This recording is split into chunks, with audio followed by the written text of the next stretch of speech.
أخبر الله أنه لا يستوي القاعد والمجاهد إلا إذا كان القاعد قعد عن ضرر كعمى أو عرج أو مرض أو نحو ذلك من الأعذار.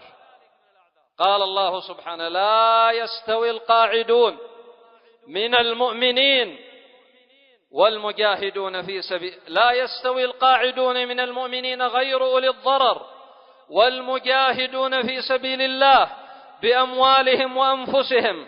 فضل الله المجاهدين بأموالهم وأنفسهم على القاعدين درجة، وكلا وعد الله الحسنى، وفضل الله المجاهدين على القاعدين أجرا عظيما، درجات منه ومغفرة ورحمة، وكان الله غفورا رحيما.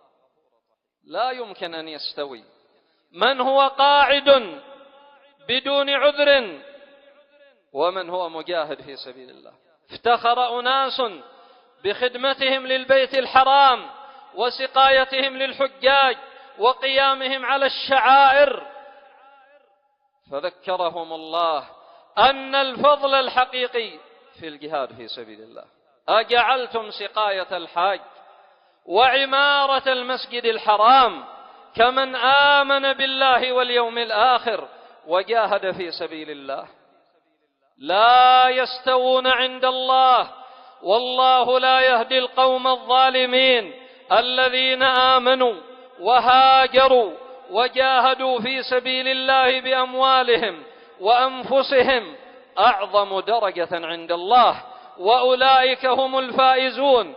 يبشرهم ربهم برحمة منه ورضوان وجنات لهم فيها نعيم مقيم خالدين فيها أبدا، إن الله عنده أجر عظيم. لا يمكن أن يستوي من بذل نفسه وروحه ومهجته وبذل جهده ووقته وحياته في سبيل الله بمن هو خلاف ذلك. القرآن مليء بمثل ذلك من الحث والتحريض لما في الجهاد من المصالح، لما فيه من المنافع العظيمة